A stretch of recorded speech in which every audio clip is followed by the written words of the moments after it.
What's on your mind? Trudy and Brady. Yeah, mine too. And you both disappear at the same time. But only one of you comes back. Don't you think that's a little odd? I was wondering when you'd figure that out. So you do know where they are? I might do. Where are they, Ebony? Hey, take it easy. Well, There's something I want first. you tell me where they are right now. Or so help me. I won't let you leave this room alive. So welcome to Series 2, Episode 16 of Conversation on Eagle Mountain, a podcast about the tribe. I'm your host, Lance, and joining the podcast panel today is Liz. Hello. Sabine. Hi. And Maggie. Hi. With episode notes done by Matt and myself. So Series 2, Episode 16, the screenplay was done by Charles Hodges. It was directed by John Reed, and the episode synopsis were read out by myself. Ebony reveals to Bray that she knows where Trudy and Brady are, but her information comes at a price. As Trudy faces initiation into the Chosen as their supreme mother, can the Morats reach her in time? This is a very irritating episode. Oh, it's so bad.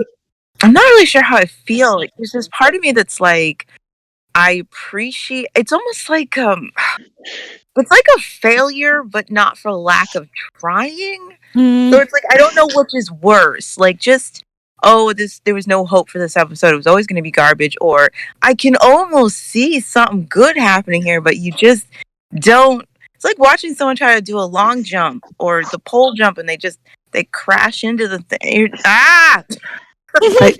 I don't know, the ending of this episode always reminds me how much Trudy gave up for frickin' Lex and how no one appreciates that. Dude. This episode is god awful. I'm sorry. I can't. I'm trying so hard to get coherent, you guys. It's fine. It's going to be a great episode. We got this. How are we going to do this? We got this. With the strength of Zoot. Yes, Zoot praise. Zoot I must want. be obeyed. I want. What do we want? What do you want? Power and chaos. Yes. Dude, this episode has me feeling like a 2-year-old that hasn't had a nap. You're just rubbing at your eyes. You can't eat. You just nothing will make you just Basically, I think I sat with my mouth open half the time I watched it. Like, I don't know. No. There's just one thing about this episode that always stuck with me is the bloody painting. Dude, why? Oh, we're gonna talk about that. Are we gonna talk about that? Because I need to just. No, that was so pointless. No. There is so much why in this episode. Why does Danny get? All I'm saying is, like, she's immediately confrontational about it. She doesn't even ask in a nice tone. She just screams, "Where did you get that?" Like, woman, why are you screaming right now? Because she's Danny. But still, like, it was just immediately like, "I will eat you." I wonder if it was something her dad wanted in his very rich mansion. Oh, don't get me started, because she knew his value was pointless, and that she's. I know. Sorry. It's just it's literally defined by I don't want a granola bar.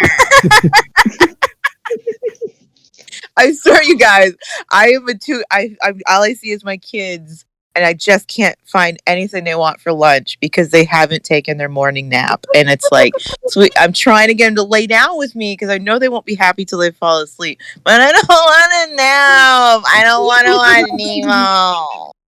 I don't want to watch Nemo. Oh Lord. Everything in this episode, that's where my brain wants to go. Like, I don't want to. Alright, panel. Bray confronts Ebony about her disappearance with Trudy, and she admits that she knows where Trudy and Brady are, but she won't give up the information unless Bray gives her the antidote formula. An enraged Bray straight out threatens to kill her until Ebony points out this will mean Brady is consigned to a life with the Chosen. So yeah, panel, first question first. Were any of you shocked at Bray's blatant threat to Ebony? I don't think I was shocked. I mean, this is his family member, but I don't think they did a good job building up to this outburst of emotion when they've been it made it so purposeful to keep Bray so low key about how he feels. You know, they haven't really allowed him to have a realistic emotional outburst to Brady and Trudy being missing. So to have him just out of the blue be like, I swear I won't let you leave this room alive, it doesn't land.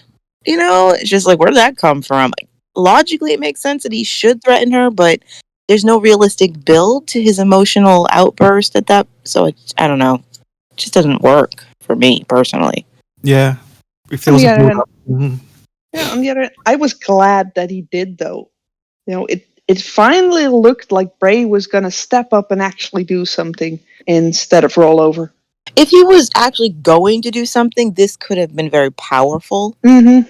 But they're having him make a threat that they have no intention of having him carry out. So, again, it doesn't land because I don't get to see him get upset, and then he's not going to follow through in any realistic way. Yeah. Now, see, at the beginning of this episode, I still had hope that he would follow through. It just seems very out of place for who Bray is as a person, and we all know who he is as a character. And you're right, it'll never happen. So why is it there to begin with? He could have made a much more productive threat, I guess. Yeah, I think when we consider when Brady went missing and when Trudy went missing, and the fact that every episode we have mentioned that there's been a mention that Bray does not seem to be showing much emotion. And then, you know, someone has to defend him and say, well, Bray doesn't usually show a great deal of emotion. Fine. But if you were always planning to get into a place where he's going to grab Ebony and be like, I swear to God, if you don't tell me where they are, you need to build up to this emotional outburst so it can land, so it can have a great delivery. Like, yeah, we've been seeing this build up in him. And of course, now he knows she's hiding this. And I feel like this could have worked really well. That Bray, who represses everything and internalizes everything, reaches a moment where he's ready to wring this girl's neck and actually shows what he's been holding inside.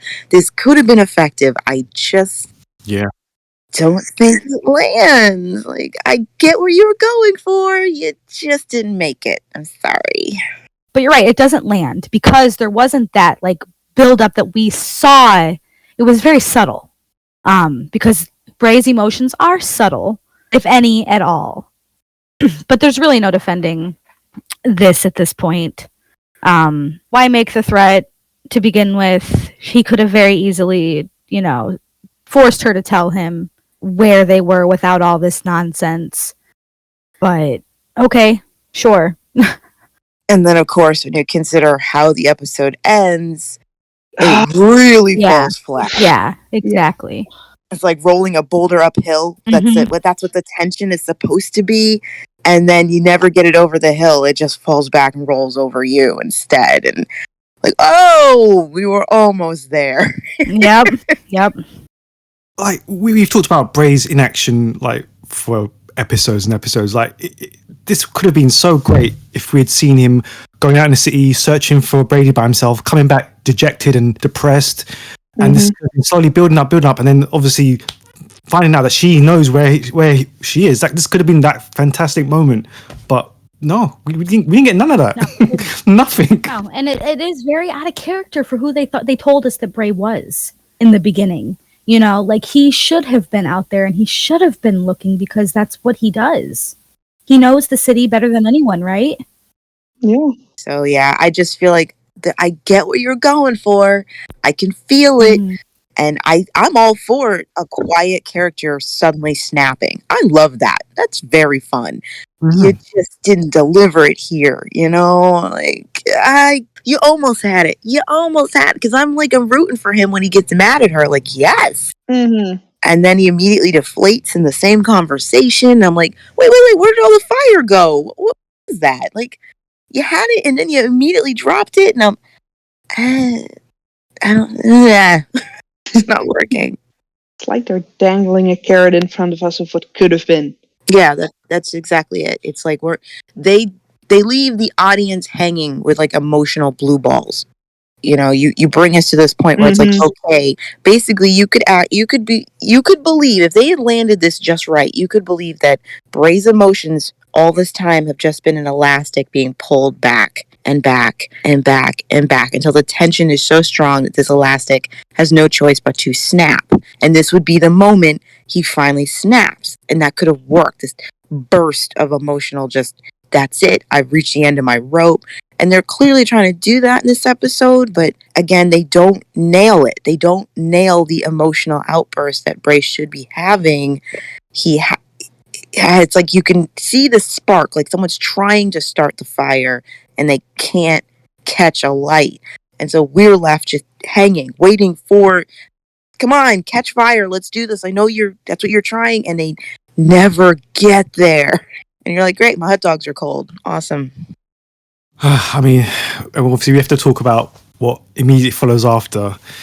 The two know each other so well. Does anyone believe that Bray really could have trumped Ebony in this game of who would fall first? It was cute that he thought he could. He was never going to win that. Not now. Maybe later on in the future he could have, but not at this point in the show. Mm-mm. He had good leverage on his hands. He just doesn't use it. He doesn't have the conviction to follow through with any threat he's going to make. Like, you have a good hand. Like, if this was a poker game, like he's going up against like the expert, he's got a good hand. If he plays it well, he might be able to beat this poker champion. And he just wastes his good hand. And I mean, for the one moment, I just wanted to see him grab her by the hair and drag her back inside. But no, he instantly gives in. I can't believe he would threaten her. With a good threat. This is a great threat. And he shows that he's so angry at this moment that he's just like, screw it all. And then give her time to think about it? What the heck are you doing, Bray? Yeah. You're giving her a chance to make her escape? I'm with the bean. If this is where you are, where you're like, neither one of us are leaving this room alive, if you don't tell me what I want to know, why aren't you dragging her out and telling everybody what she's just confessed to you? Exactly. Exactly. Like, that's where his emotional height is supposed to be. So the fact that he could be just like, I'm going to tell everybody, and then just quietly leave the room like, I got her. Like, are you serious? You're going to give her time to think about this? You're going to leave her alone to make a plan? What are you doing? You're supposed to be so fed up, so angry. You're supposed to have reached a limit, but you're going to quietly walk away from this instead of screaming, everybody get in here. You are, that's it. I'm done. And making her confess or telling everybody what she just told you. It gets me angry as well. He should have just told everyone. It's as simple as that. He should have told everyone. I believe, 100% believe, he should have just told everyone. And they would have found out from Ebony. He has a sense of self-preservation. Yeah. Eventually, she would have cracked. Yeah, but there's that. I mean, he should have just immediately. What would she have done if he would have grabbed her, drug her out there in front of everyone, and been like, "This is what Ebony just told me. What do we do with the information?" Yeah. What would she have done in that moment? There's nothing she could have done. Exactly. The only thing she could have done is refuse to say anything and risk being thrown out on the street right then and there. Yeah. She has more to lose than he does if he uses his hand. But instead, he completely wastes his hand so that he has more to lose than her. You know what I mean? And you know what? I would almost give him a pass for this. I would almost give poor dumb Bray a pass.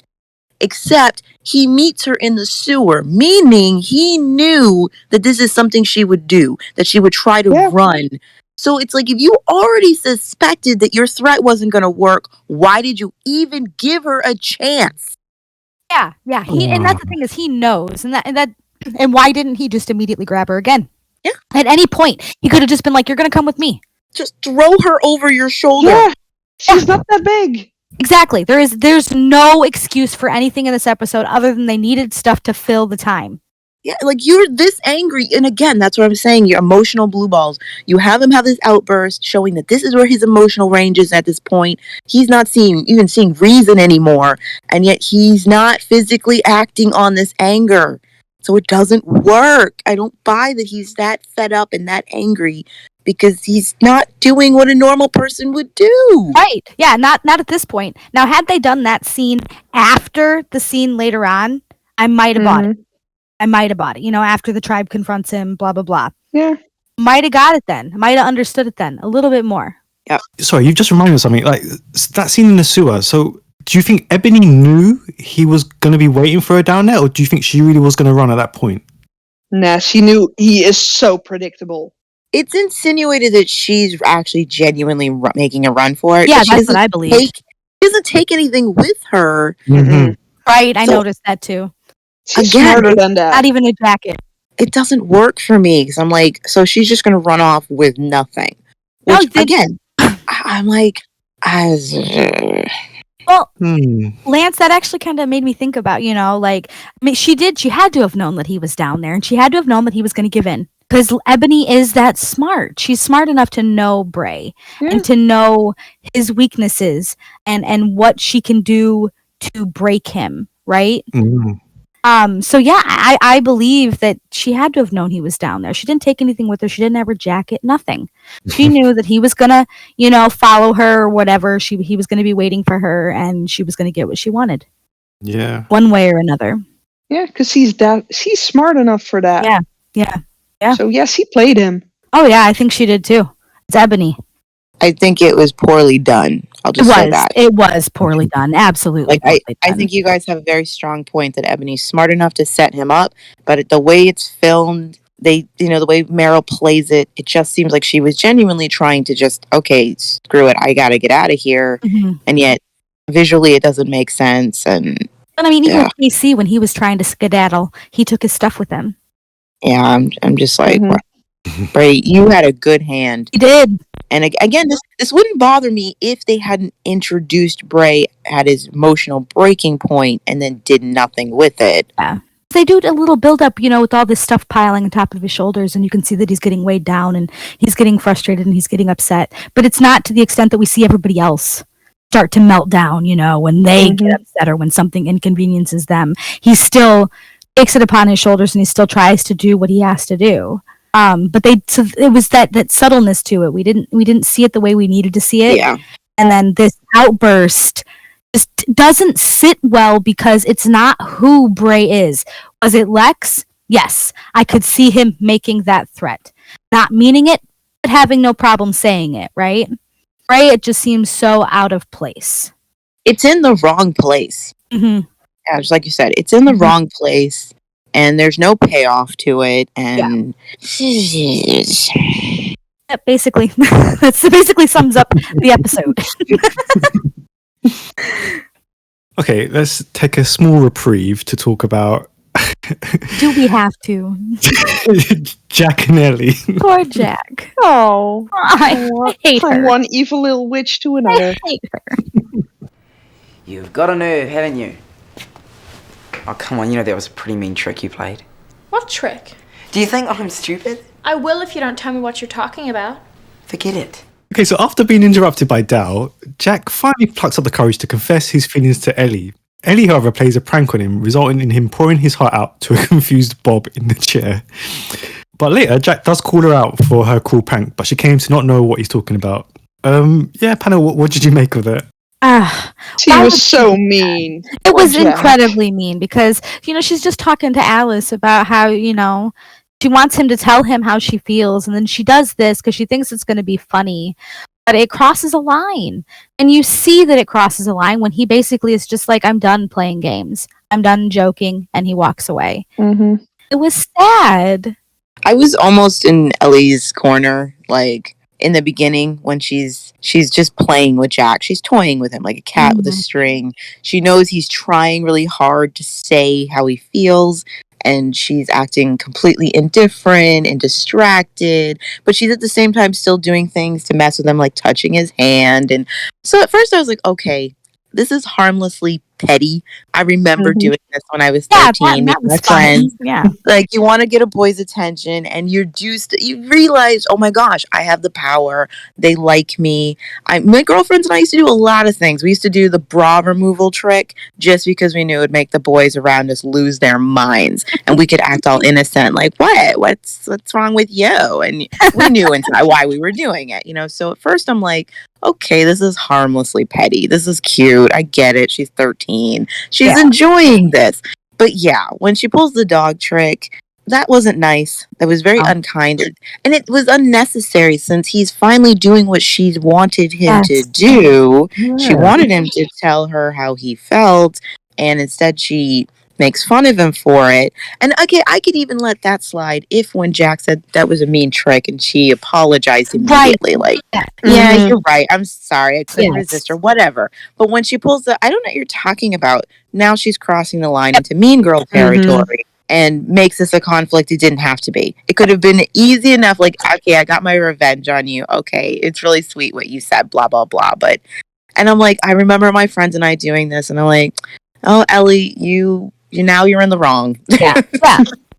Like I said, there's that point where she crossed the line, and I was just like, man, go you, Jack. Finally just being like, no, this is it. I'm done. Not going to entertain this any longer. You were mean. I told you it was mean. That's it, Yeah. Good for him. And now she'll have the nerve to be upset at him for having a reasonable reaction to her cruel joke. Girls. Like, he wasn't allowed to be upset about it, And you can see the look on her face like, I don't understand how that went. You know what it is, though? You know what this is? Ellie is trying to emulate her sister, Alice. Yes, she is. Alice does things like this, but Alice has got a very good handle on how far you can go when you're teasing people, when you're poking fun at them, and she never crosses the line when she's poking fun at them. But if you were watching Alice, you're a little girl, you look up to your big sister, and she's bold, she's brash, she goes out there, she steals attention, she walks into a room like she owns it. I look at Ellie and I see her trying to be Alice in many ways.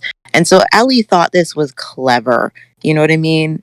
But of course, because she's inexperienced and immature compared to her big sister, she ends up actually genuinely hurting someone's feelings and not knowing how to just own that and apologize. So I was just like, you're trying to be Alice, but no one can be Alice. No one but Alice can be Alice. Sorry, sweetie. Sorry. And Alice knows how to pick the people she would do that to. Yeah. She wouldn't do that to someone who's like Jack. Right. Like when Alice, with Pulling Lex. something like this on Lex, sure. Yeah, because Lex can kind of handle it, Yeah. But it's also just being aware of timing and understanding when to let the joke stop. Alice is very good at reading people. Right. Yeah. Like, okay, this isn't funny for you anymore. Time to stop the joke, And yeah, at least she's just too immature to recognize that. But I'm like, she's trying to be like her sister when she behaves this way, That's how she sees her sister flirt, probably. Right. I mean, it's just like the way we talked about Alice coming into the mall, the way she inserted herself into the situation. And Ellie tries to do the same thing. She's trying to copy her sister, but she doesn't nail it the way Alice does. She just hasn't figured things out yet because she's younger and dumber and more immature. And so I was just like, you screwed up, sweetie. You had him. Yes. So close. So close. And now he's upset at you. Now he's mad because you hurt his feelings, and his feelings are valid. And you didn't even apologize when he called you out on it. It would have been so easy for her to have been, like you said, you're right. I'm sorry. I was just trying to be funny. Sorry I upset you. I apologize. It was nice what you said. I feel the same way, blah, blah, blah. Exactly. How hard would that have been? Oh, and that's where Alice would have been like, all right, fair enough. You're right. That was too far. Exactly. Because the joke is no longer funny when the other person isn't laughing anymore. Like, now it's just mean. Yep, now it's mean and poking and bullying, however you want to look at it. Are you serious about wanting to look after the child of Zoot or what? The antidote is a lie. The antidote saves our lives. And if you don't get me some, I'm going to say that's what I want in the ceremony. Perhaps you are not fit to be the mother of the child. Yeah, panel, we've talked about, obviously, the Chosen's belief about the antidote before, but let's focus on his view of Trudy? Did it surprise anyone at how expendable he kind of positioned her in? Obviously, ignoring what happens later on. I mean, when you first watch it, it kind of did surprise me a little bit because I was like, okay, she's the completes the trifecta, the Zoot, baby, Trudy, the family. So why would he feel like she's expendable? And then, when you think about later on, you're like, okay, now you know a little bit more about who the Guardian is and what he thinks and what he believes. And at the beginning, when you first watch it, it was very surprising. And it just kind of gave you a taste of what Jaffa is going to be capable of later on in the show. And it's scary. See, to me, it never instantly came across as he really was expendable, but just him knowing how she would do anything to stay with her daughter and just pushing those buttons, knowing she will flip out and do what he says instead. And knowing that he could control her with that information. Yeah. I mean, the moment you tell someone, well, maybe you shouldn't be this child's mother, they'll do anything to keep that child if that's what they want. And he knows Trudy wants nothing else than to keep Brady safe. Yeah. And to be with her. It's true. It's just him showing that bit of control that he has, that he has the ultimate power in this situation, in the entire situation. He's got the control and he is letting her know you have no say in anything. You have no control. This is either do this or you no longer have your child. It's the ultimate power move of an abuser. Yes. I have to admit, like, this is the parts with Trudy and the Guardian are like the good parts of this episode. And this is where I feel like the tension, they got it down. The steps, the escalation of the tension, it's all well done. It's supposed to be a mirror image of what's going on in the mall, but it's not working in the mall. This side of the story is pulling its weight. That side of the story isn't really there yet. But I love this dynamic between the Guardian and Trudy. And again, everything we're seeing for a reason. It's purposeful. It's setting the stage what this relationship is going to be like and what Trudy is going to be put through. You see him in one moment. He seems genuinely trying to calm her down. Don't cry. You know what I mean? Like, he doesn't want her upset. He seems very real with this. Like, he doesn't be upset. If you'll just calm down and listen to me, you'll be happy and everything will be fine. You're going to get used to being with us and you're going to find out it's a good idea. Like, he seems genuine in that moment. But the minute Trudy does not respond the way he wants, and, puts up a fight, this angry, abusive side comes in. Like, I'm going to smack you down. Yeah. I'm offering you all this wonderful stuff.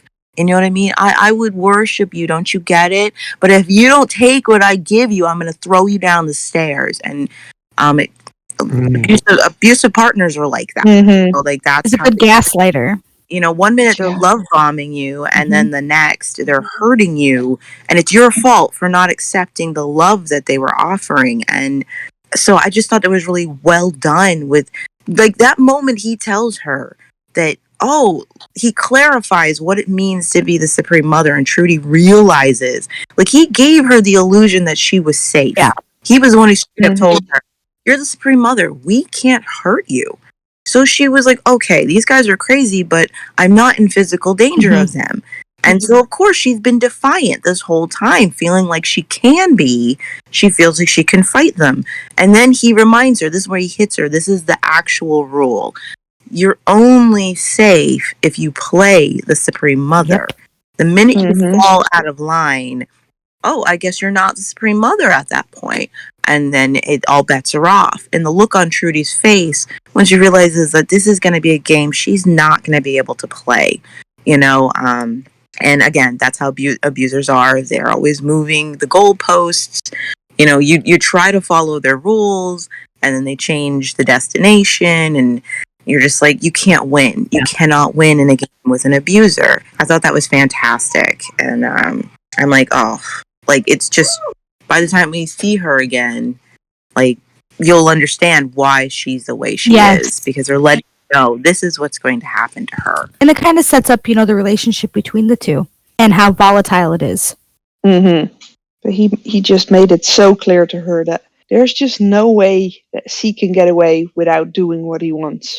Yeah, for sure. And just him forcing her to say that, you can just hear her voice breaking. Oh, I love that delivery. She starts off strong because she went in there. I'm still going to defy you. I'm scared, but I'm going to defy you. And I'm going to do it in front of your whole group.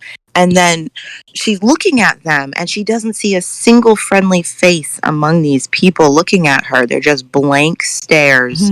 And then that confidence, like, am I really willing to take this risk? Am I really willing to risk my daughter?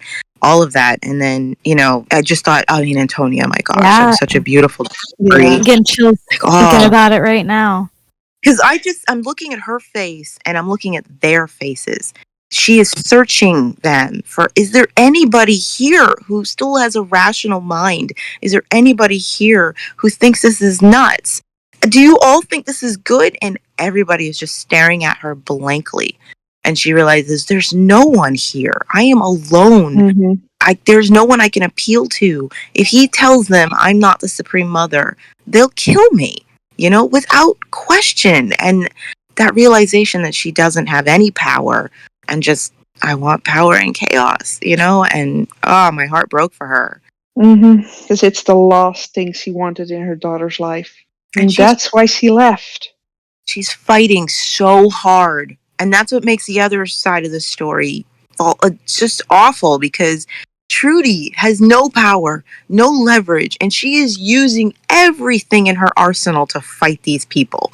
You know what I mean? And when you think about the lack of effort happening on the other side of the story, where people have a better hand, a better advantage, and she's doing everything to get back home to you people, and you are doing nothing to get to her. Oh my gosh. It's like, she has to be her own rescue, for Pete's sake. And is just and it makes it all the worse, because it's like she was doing her part. If you people had just met her halfway, you would have saved her, because she did everything to get away from this. And it's like the police failing to save a captive, and the captive is doing everything right, but the police are just not on the ball. That is rough. Like, now I'm like, oh my God, Trudy. It really just sets things, like, for later on, and how things are when they come back. And like, I just can't with the people who don't get what she's been put through. Yeah, there are. Yeah, there's so many people who all just paint her as a huge villain and who did everything wrong. And here we see her just fighting to stay with her child, fighting to survive. And that's the thing. She could have very easily just been like, okay, well, this is what it is now. I'm your Supreme Mother. I'm going to have this, like, not necessarily power, but she's going to be this looked upon, figure. Like, people are going to look up to her. And, she's got this glory. Could have so taken the easy way out. We've seen other characters under way less pressure just immediately give in, because it was easier. And this girl, again, she has no cards in her arsenal, and she's still trying to be so resourceful with a baby, with a friggin' baby. Yeah. And people do not give her the credit she deserves for every fight. She's still trying to get back to them, trying to get out of the situation. And I'm just like, she is MacGyvering this the whole time. Yeah. And I'm just like, you deserved better. Yeah. Because you're right. She could have easily just been like, you know what? There's nothing I can do. I just have to go along with these guys. And no one could fault her for that. But she's not. She's like, no, I'm fighting you tooth and nail all the way. Like, she already sees, not letting you just. She already sees how they're catering to her, and all this things. Like, she'd be waited on, and her and Brady would always be taken care of. Like, she sees these things, and she's still like, no, I need to get back to my tribe. I need to get out of here. I need to get back to the mall. She just desperately wants to get out of there with her baby. I wonder if Brady will ever know how much her mother loves her. Dude, Trudy. If she will ever know how much her mother freaking loves her. Yes, the things that she's done for that child. So yeah, her and Jaffa, high point of the episode. These scenes are fantastic. When he goes to wipe that tear away from her face, I was like, this is, I thought it was really great, because it reminds you, it gives you a clue to Jaffa's creepy issues with women, and his issues with feeling any attraction towards women, and like, he he gets very intimate with Trudy in this moment, like more so than we've seen. He's kept his distance before, but here he's touching her. He's trying to physically comfort her. The way Damon is gazing at Antonia's face, there is an enamored awe as he's staring at her. Looking at her. This was the woman his God chose. So he holds Trudy on some sort of pedestal, and again, he was in her class. For all we knew, he thought she was a pretty girl that whole time. I don't know, but and then he's trying to comfort her. He takes this chance to touch her face, which is again weirdly intimate. Very few characters do this sort of thing. Tyson's one of the few people who's always up in your grill touching you, and the way she turns in disgust, and look at how he recoils at her disgust. You know what I mean? Like, it's so subtle. And then he moves away from her. What was I doing touching her? It's such an interesting moment. So subtle, so small, but fantastic acting. I love it. And he has to remove himself. How many times does the Guardian ever really touch anybody anyway? Yeah. But for him to get that intimate with Trudy, and then for us to see what we know later on occurs, very interesting indeed. Acting was just A+ in this moment. It was. Oh man, those two though, in almost any scene they've been together in, has been amazing. It almost makes you wonder if the reason they cast a much older actor to play the Guardian was so that Tony would actually have someone as a peer in these scenes. Well, that and I think they really needed someone that was really going to be able to hit this character the way that it needed to be. I don't think I could see anybody else as the Guardian. Like he made the character, in my opinion. He did. Absolutely. 100%. I'm not sure how to explain it. He just gives off that same creepy vibe that you see in the movie Labyrinth with David Bowie. Yes, that's a really good comparison. That's just the way the Goblin King is with Sarah is just as creepy. He's meant to be almost tempting and appealing, but at the same time completely repulsive. It's like, she's a child. What the frick is the Goblin King doing with his bulge in her face the entire film? It's meant to make you feel uncomfortable. I think that's a really good comparison right there. Yeah, for sure. I think the character was it was executed very well because you do dislike him. Like you have he has this creep about him, this ick, right?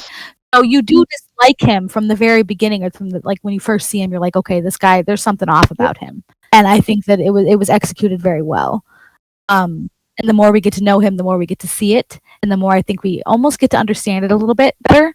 And yet he's still very good at when he needs to be appealing. You understand why kids were drawn to listen to him, because it is almost honey to the ears. See how simple things could be if you just fell in line, Trudy.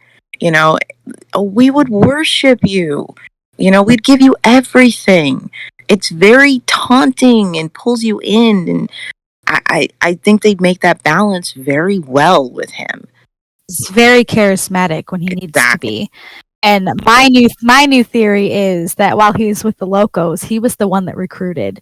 He was the one that got people to follow suit in the beginning, And it makes sense if you read his pre-tribe story, which I don't really do often. That it makes sense for what that says, about him being like his right-hand man or something. Like it makes sense that he was the recruiter. He was the one that convinced these kids. He is the one that we need to follow. He's the one that needs to be in charge. Which makes sense for how he was able to form the Chosen. Yeah, and get people away from Ebony. Okay. Let's do it. Fine, let's go. Returning to the mall, frustrated that Bray is being guarded with her, Danny's forced to accept help from Lex to get through to him, and an intervention is called by the rest of the tribe.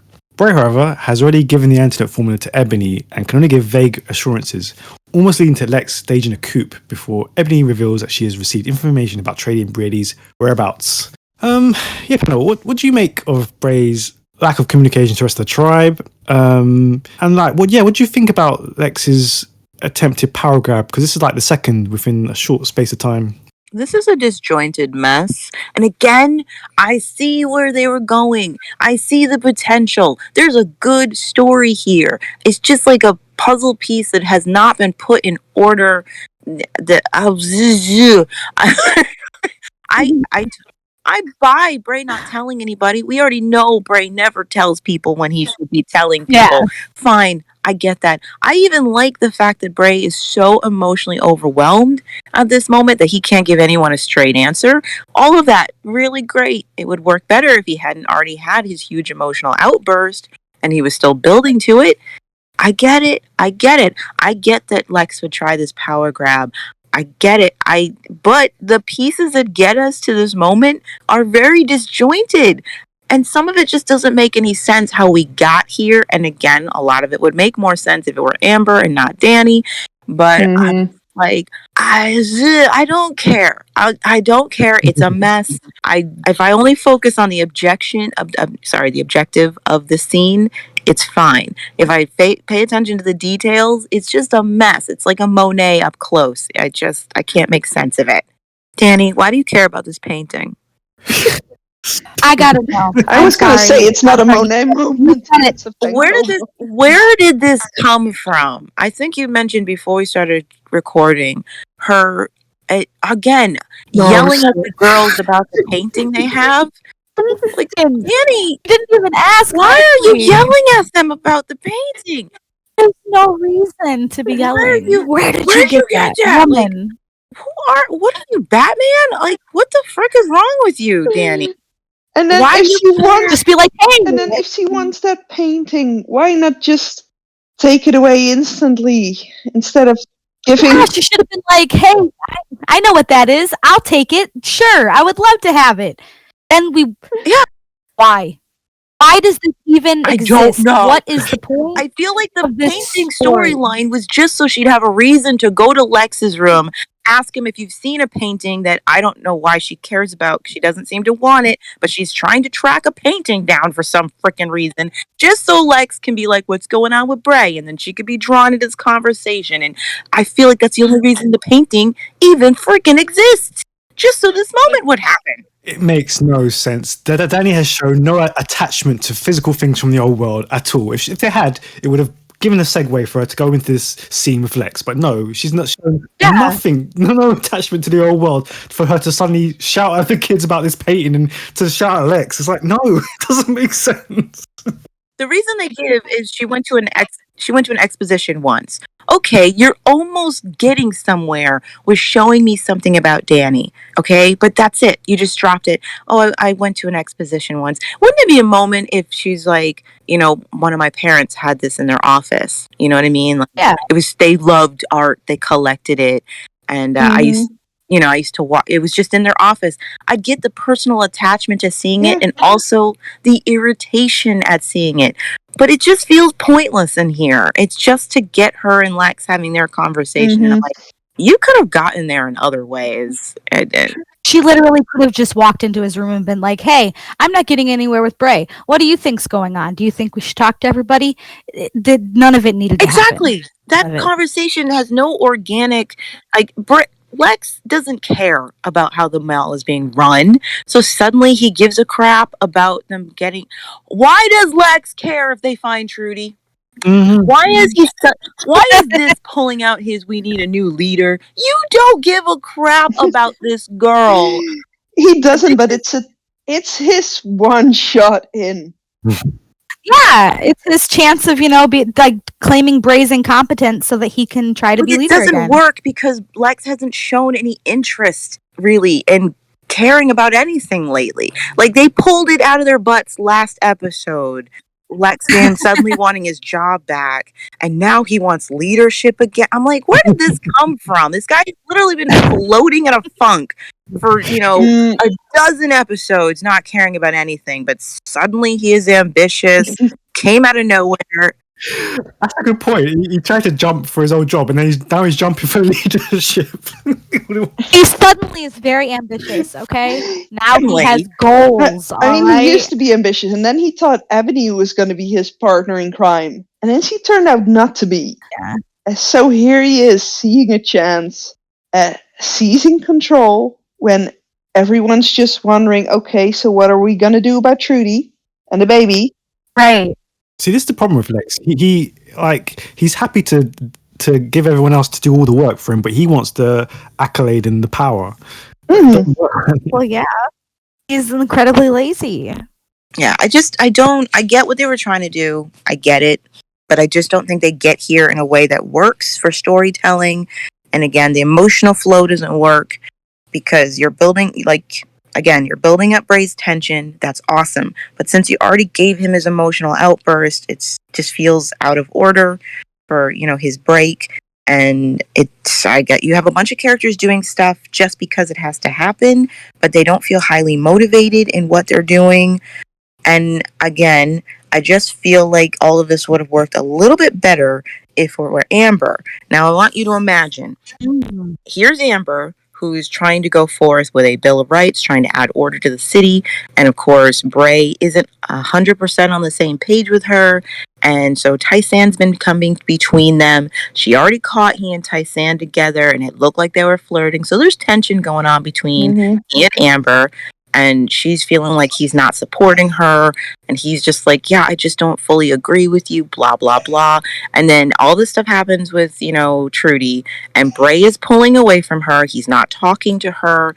Amber is feeling very isolated as the leader, alone, not having support of her partner. And she ends up turning to Lex, of all people, because she's trying to get something done. And Bray, as usual, is not helping her with that. Yeah. And then Bray feels betrayed by Amber because, she's like, hey, we're just going to talk. That's all. Remember, it was the three of us deciding things. Then he walks in and he feels like he's been ambushed. So he's looking at Amber like, why would you do this to me? As if I'm not under enough pressure. And she's like, I didn't. This wasn't the way, Blex, this isn't what we agreed to. Wouldn't all this just matter more, have more poignancy? Mm-hmm. You know what? There's something about the group of people sitting there that really annoyed me. Yeah, go on. You have Tysan sitting there, just going with, yeah, what's going on, Bray? As if C wasn't the one trapping him in her lab constantly.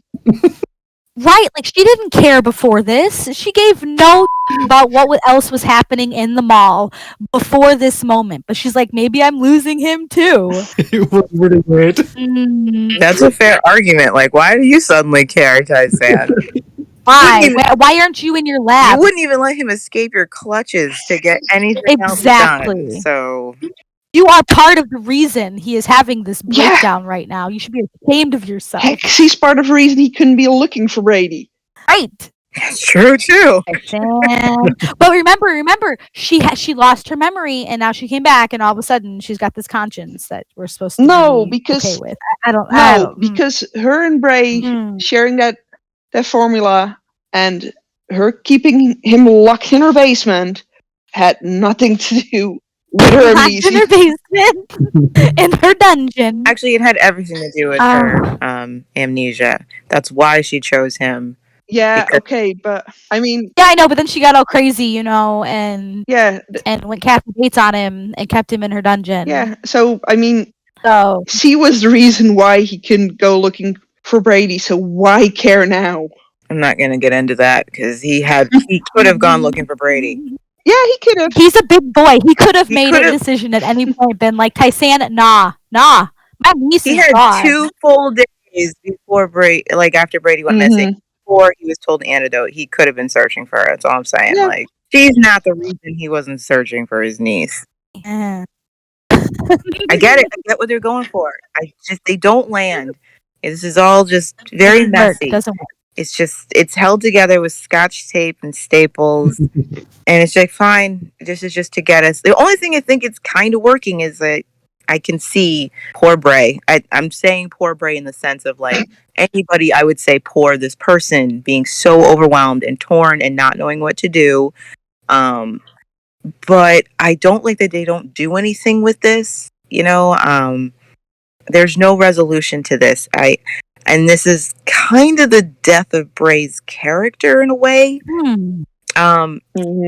See, the thing is, now, okay, this is just my speculation about what they were going for with Bray. In season 1, and you see this with a lot of characters, everyone was allowed to be flawed. Everybody was allowed to have good points and bad points. Even Bray, the pretty boy, was allowed to be a jerk. He was allowed to be manipulative. He was allowed to be self-serving. He was just allowed to be a human being with flaws. He was allowed to make poor decisions. He was allowed to do something that you could say was inherently wrong. And that was okay. He was just a person. But season 2 turns Bray into a manufactured boy band. Oh. And what I mean by that is when you look at these manufactured boy bands or girl bands, everything they do is controlled by their managers. They're not allowed to talk about their romantic relationships on social media because that would make them feel unattainable by their fan base. They're not allowed to take pictures with their romantic interests and post it on their. They're not allowed to show that they're unavailable to their fan base. Everything they do is controlled. They're not even allowed to be honest about their own sexual orientation or how they identify because their management's like, no, you are a pretty face. You're a product that we are selling to a bunch of teens. You aren't allowed to be a person. And I feel like they paint Bray that is in season 2 and going on. Bray is not allowed to make any decisive decisions. He's being pulled in directions by other people. Bray's not making any choices, if you've noticed. Bray does not decide what they're going to do about the antidote. It's Danny who decides what they're going to do about the antidote.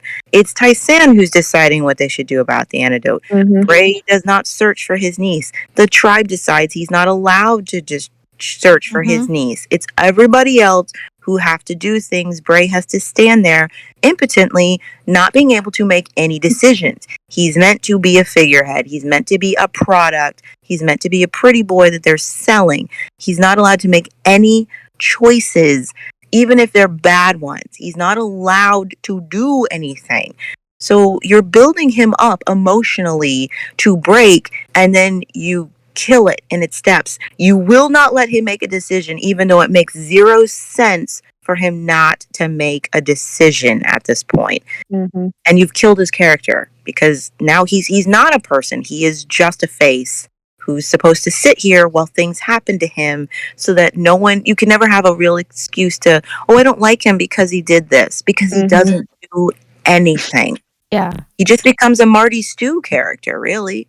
It's not Dwayne's fault. It's the writing, which probably explains why his acting is so off in this episode. Bray. How do you act as somebody who has a bunch of motivation, but you're not allowed to ever act on the motivation? Yeah. He could get so much done if he was allowed to just do something. Yeah. We know that he's capable of making decisions because if Amber were there, he would be making decisions. But the writer said, we're not going to let you make any decisions. Ever. Right. Even if it doesn't make sense that you're not making these decisions, we're just not going to let you do it. And so he comes across as just like, why are you here? Yeah. You should have died on Eagle Mountain because you are pointless. Oh my god. Wow, that took a drastic turn. Liz. Oh man, tell us how you really feel. I don't mean that I hate Bray and I wish he were dead. Are you sure you don't wish him dead? But he should have died on Eagle Mountain. Oh man. I know. You guys know I love Bray. I defend him all the time. I'm saying, starting to question. I'm talking about as a character. If you aren't going to do anything with this character, why did you let him survive? I'm just saying, like, if you're going to kill off the one character who would have gotten things done, why did you let the character who does nothing live? What was the purpose of letting this character live if you weren't going to do anything with this character? That's all. That's simple. Himself. Pretty boy had to lure in the replacement Amber. Oh. So that's all I'm saying. I'm just saying, as a character, you are wasting him. There is some points that some characters, they should have died in a story because they no longer serve a purpose, but someone loved him, so they kept him around, and they're just there floating around in the background. That's the reason Obi-Wan Kenobi dies in Star Wars. There's no reason to keep him going. He would have had nothing to do in the rest of the series. They killed him, and that was his purpose. You know, And so I'm just saying, like, you're doing nothing with Bray's character, and it's like, why didn't you just kill him off? He serves zero purpose. You're not allowing him to serve a purpose, and it's just a waste of a good character. Why are you doing this? Bray in that last scene, though, is worse than in any other scene. Oh, let's bring it Oh on. my I've already wished you Let's dead. do it. Let's go. Let's do it. Okay. Yep. So that brings us to our final thoughts of the episode. So armed with Ebony's information, the Morats and the militia storm the Chosen's headquarters, only to find that they have left. Ebony reasons that they must have gone towards the coast, leading to a confrontation on the beach. Trudy flees to the Morats with Brady, however the Chosen have captured Lex, and the Guardian threatens to kill him if Trudy and Brady aren't returned. And we see Bray struggle with this choice, leading to Trudy having to sacrifice her own freedom for Lex. Hannah, what did you make of that final scene? Oh I my hate God. everybody. I hate I everybody. do, absolutely everybody. Like, there's no excuse for any of it. Like, for any of it. The scene doesn't make any sense. The first thing I thought was, Lex, why on earth are you simply trying to disconnect the rope if you could have just pulled out the stick it was holding? Oh, that's the thing though, is Lex should have never just done, like, I understand Lex doing it. I get it, like, but geez, man. See, I don't think Lex had enough motivation to do it. Like, that I always remembered it, like as Ebony. It was Ebony's idea, but it wasn't. It was always Lex's idea, because it sounds like an Ebony idea, like setting Lex up to fail, right? Ebony is motivated. Her actions, she wants a fight. She wants to take out the Chosen. You know what I mean? Because she can't have anyone find out that she was working with them. They're a threat. And if she can't run them, she wants them destroyed. So Ebony is fully motivated in this scene. Lex is not. Like, where did this ambition come from? Mm-hmm. It's simple, though, where that came from. Lex tried to get leadership. It failed. It backfired. So now he's back to trying to do whatever he can to, be Ebony's right-hand man again. He's trying to get in good graces with Ebony for this. It's true. I don't know why he's still trying to do that. I'll just say that. Yeah. I don't know why he's still trying to do that. So, it just feels like we need him to get captured. So let's have him do something stupid that's not even strategically going to help the situation. No. And whatever. Fine. This could have worked. This could have worked. Again, this could have been the moment that Bray makes I would think this would work, especially for Bray's development. All his emotions been building up. He's overwhelmed. He's been trying to deal with this. He's trying to make the right decision. He's afraid of making the wrong decision. And then he goes to fight these Chosen. And let's say the Chosen beat them back and someone is hurt. Someone is severely hurt. And now Bray has to look at that as, not only did we lose, but I got someone hurt.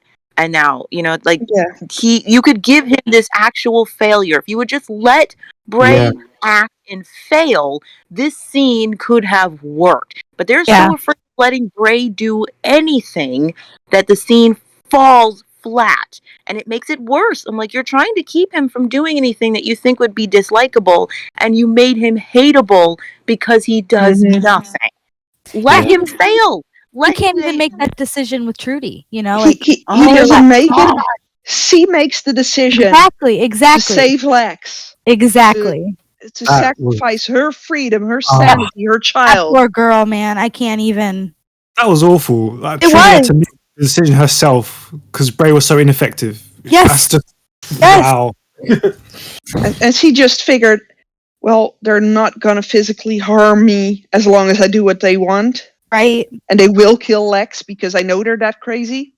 Yeah. And she owed Lex nothing. Absolutely nothing. It shows she's a decent person. Mm-hmm. Even though nobody gives her that credit, she shows she's a decent person by letting Lex live. Yeah. And giving up her own freedom and sanity to do so. Yeah. Again, this is why Bray's emotional outburst in the beginning of the episode does not work. If you're going to tell me that Bray has reached a point where he's willing to threaten Ebony's life to get his niece and her mother back, like, that's where he is emotionally, where it's just like, forget it. I don't care what I have to do. I'm going to sell out my tribe. I'm going to betray their trust and give you the antidote. All these things just so he can get Trudy and Brady back. And yet here he is on the beach and he's not willing to sacrifice Lex. Yeah. Like, no offense, I love Lex, but no. In this moment, you're telling me you've set Bray on this. I would have sacrificed him. That's what I'm saying. Like, you have set Bray up for that emotional climax, where that's where he is, where he would look at Lex, he would regret it, and then say, "No, I'm not trading Trudy and the baby." Yeah. What a conflict that would lead to. You know what I mean? It could have led to a fight, and then Bray has to deal with that ramification, that guilt. You know, like Lex is like, "I can't believe you were going to let me die," you know what I mean, or whatever. But you gotta give that emotional build a payoff. You can't tell me that Bray is just so desperate he'll do anything to save them, and then in this moment where the only thing he'd have to sacrifice is Lex, he doesn't do it. Yeah. Yeah, He doesn't even try. I mean, he doesn't even try, and that's the thing is they could have easily gotten Lex and Trudy back from them. They outnumbered them for one. They had better weapons. You know what I mean? He Like, knows. no. Yeah, and he knows what Ebony's skills are with fighting. And come on, It is at this point, absolutely ridiculous. Alice would. He knew. It's not even about what he knows. It's about the fact that he's supposed to be so emotionally desperate to save Trudy and Brady that he's willing to risk everything to get it. It doesn't matter. It doesn't matter that he's thinking, "Oh, we will be able to survive this." They set the stage for Bray to be like, "I don't care what I have to do. I'm going to do anything I have to save them." And then when you're finally there, and you got the moment to pay that off, you just have him sitting there and give us blue balls. He's just like, and it's like, why? What are you doing? Trudy did all the work, for Pete's sake. And then the moment Trudy makes that choice and they have a chance to go after them, he just stops them with a, "No, don't attack them." That's what I'm saying. They went into that hideout fully ready for a fight. What the hell Now changed? he's not willing to do the fight. They had no idea where Trudy and Brady were in the previous circumstance. Now they have eyes on both of them. And keep them Now safe. Trudy made a choice that he didn't agree with. It's absolutely ridiculous that Bray didn't even try. There was no trying in this situation. You're right. Trudy absolutely handled everything. She ran from the Chosen, and then she made the decision to go back. And it is just heartbreaking that this is where she's at, you know? Like, she chooses a human life over her own sanity and freedom. And someone that had no problem throwing her out on the street when she was pregnant, or right after she had the baby, or when she was dying and sick. You know what I mean? Like, he had no problem with this whatsoever, and she saved his life. Heck, this is the guy who helped make sure her baby doesn't even have a dad anymore. Right. He straight up said, "Who cares if the Chosen have the baby?" You know what I mean? We didn't want her anyway. That's what he said. Yeah. Yes. When her daughter was missing, that, "Oh, well, they can have the brat." You know what I mean? Lex, you deserve nothing from this young woman. Absolutely nothing. You know, and I don't think it was, and part of me doesn't even think it was for Lex. I think that she was trying to take that decision and take that choice off of Bray's shoulder. Yeah. She wasn't going to allow him to have to make the decision and live with that. 100%. Because I think she knew that in the end, because he was going to choose her.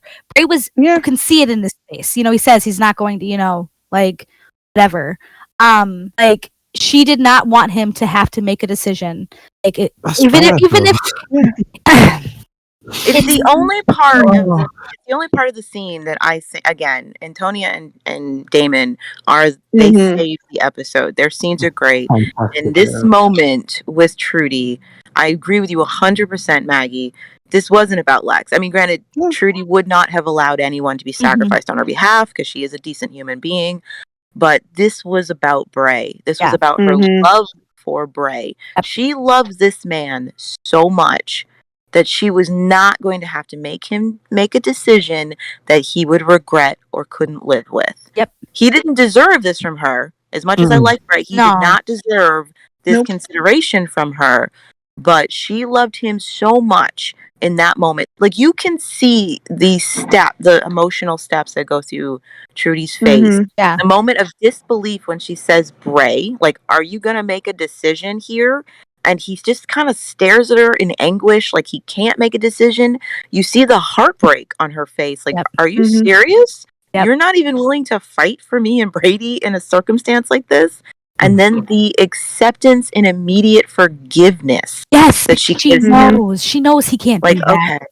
She knows him. She loves him for who Yes. he is, all his flaws. And in that moment, she's like, I love you too much. I'm not going to make you do this. Yep. I already know who you are.